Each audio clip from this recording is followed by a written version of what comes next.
Shalom Bapak Ibu yang terkasih, kita akan melihat pada bagian yang kelima tentang pencapaian ini. Kita sudah melihat bersama tentang spiritual formation pathway, ya, mulai dari lifetime settlement, hidup kita ini berjalan seperti apa.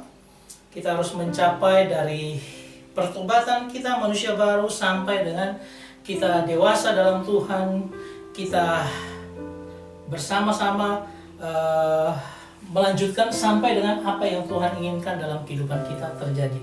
Dan pada saat ini kita akan masuk pada session ketiga, episode kelima tentang 1 Korintus pasal 3 ayat 8 sampai dengan 15. Kita bicara tentang achievement apa? Upah surgawi yang Tuhan sediakan bagi kita. Ya, ketika kita bicara tentang hal ini, saya mengaitkan dengan inspiration behind the scene. Ketika ini adalah Bapak Abraham dan Ibu Trinche, dan ini anak-anak mereka yang mereka tinggalkan, dan ini adalah ketika ibadah, ya, ibadah penghiburan di Adiasa. Ya, mereka sudah pergi, mereka sudah tidak bersama-sama dengan kita lagi, menyelesaikan semua tugas pelayanan. Tapi kita coba lihat apa yang menjadi bagian dalam kehidupan mereka ketika kita baca 1 Korintus pasal 3 ayat 12 sampai dengan 14 dulu. Entah orang membangun di atas dasar ini dengan emas, perak, batu permata, kayu, rumput kering atau jerami, sekali-kali kelak pekerjaan masing-masing orang akan nampak. Ya, karena hari Tuhan akan menyatakannya. Sebab ia akan nampak dengan api, dan bagaimana pekerjaan masing-masing orang diuji oleh api itu. Jika pekerjaan yang dibangun seorang tahan uji, ia akan mendapatkan upah. Jadi di sini kita bicara tentang bagaimana membangun sebuah pekerjaan. Nah, kalau dalam Timotius pasal 2 ayat 21 dikatakan tentang jika seorang menyucikan dirinya dari hal-hal yang jahat, ia akan menjadi perabot rumah untuk maksud yang mulia. Ia akan dikuduskan, dipandang layak untuk dipakai tuannya, dan disediakan untuk setiap pekerjaan yang mulia. Karena apa? Ada pekerjaan yang kurang mulia ketika apa? Kita dari kayu, rumput kering, dan jerami. Tapi dari sini kita akan belajar tentang bagaimana membangun apa itu emas, perak, permata, kayu, rumput, jerami, bagaimana diuji, bagaimana kita menyucikan diri, dan bagaimana itu pekerjaan yang mulia. Saya akan mulai dengan ketika kita bicara tentang bagaimana kita membangun. Kata membangun itu dari epoikodomai, ya, artinya membangun itu adalah membangun dengan benar dan tepat, mengikuti rencana dengan spesifikasi yang telah dirancang sebelumnya, ditentukan sebelumnya. Jadi artinya kalau kita mau membangun itu Tuhan sudah punya rancangannya bagi kita.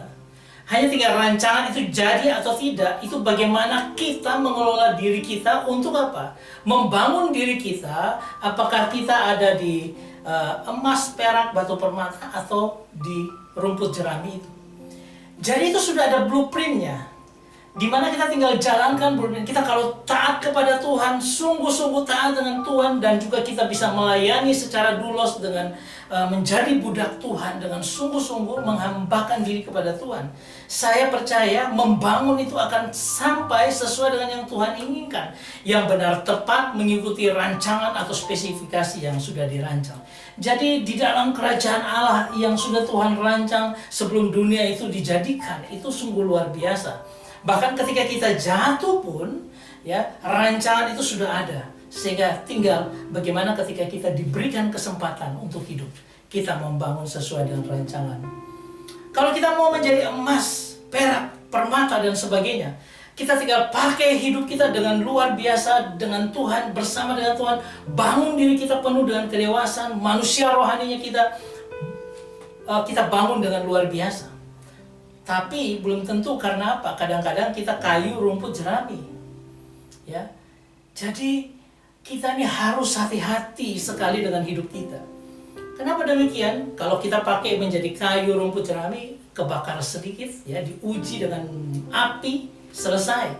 Tapi kalau emas, perak, batu permata, makin diberikan api, makin murni dia. Itu yang membedakan antara dua ini. Saya bisa katakan ini doulos dan diakonos, ya, bisa saja seperti itu. Coba kita lihat lagi ketika dikatakan tentang diuji.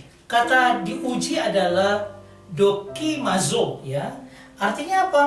Dalam jenis dan kualitas atau kualitas apa. Jadi kata diuji ini mau menunjukkan bahwa saya pengen mendapatkan hasil yang sebenarnya dari kualitas apa yang ada dalam diri orang itu dengan cara diuji. Jadi kalau kita dalam pengujian Tuhan yang luar biasa, itu sebenarnya untuk mengeluarkan kualitas kita. Ya, seperti kalau emas dia diuji, dia dibakar dengan api, dia akan makin murni. Tapi kalau kayu dia dibakar, dia akan hangus dan jadi arang. Ya, jadi bagaimana kualitas hidup kita itu diuji seperti itu. Kemudian dikatakan tentang kalau engkau ingin menjadi hamba Tuhan sebagai perkakas yang mulia, dia harus menyucikan dirinya. Artinya jaga kekudusan ini penting.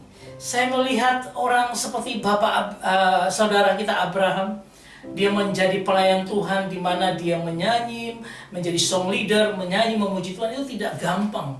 Itu harus orang yang betul-betul menyucikan dirinya supaya dia membawa umat dalam puji-pujian itu dengan luar biasa.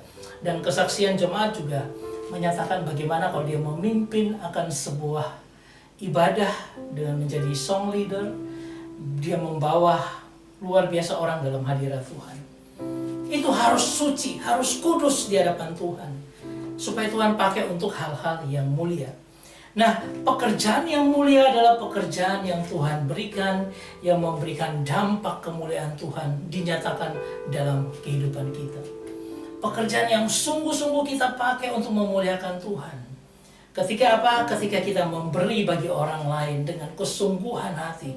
Ketika kita datang mengasihi orang yang sudah mungkin memusuhi kita. Ketika kita datang melayani orang-orang yang butuh akan firman Tuhan, butuh akan Tuhan. Ketika kita pergi pada sebuah kelompok yang benar-benar ingin bertemu dengan Yesus. Ketika kita melakukan itu pekerjaan yang mulia. Saudara yang kekasih, saya mau katakan bahwa harusnya ini kita lakukan dalam hidup kita untuk mendapatkan upah yang Tuhan sediakan bagi kita. Nah, semuanya ini mau memberikan kita sebuah gambaran tentang bagaimana kita harus membangun diri kita.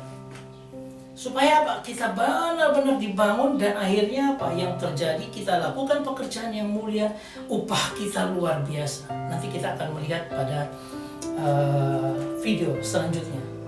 Saya mau mengajak kita untuk melihat semuanya ini supaya ketika kita lanjut, kita akan melihat pada bagian yang ke-6, C6 itu tentang upah surgawi. Achievement yang kita bisa lakukan yaitu dengan melakukan pekerjaan-pekerjaan yang mulia, dibangun untuk seperti itu, akan berdampak juga pada apa yang akan kita terima di surga sebagai upah kita. Ya. Nah, ini akan rangkaian ini akan membawa kita untuk semakin mantap melihat achievement apa yang bisa kita dapatkan kelak. Saya berharap ini masuk dalam kehidupan kita untuk menjadi berkat, memberikan kita pemahaman yang utuh tentang apa yang sudah Tuhan sediakan dalam kehidupan kita. Tuhan memberkati kita semua. Amin.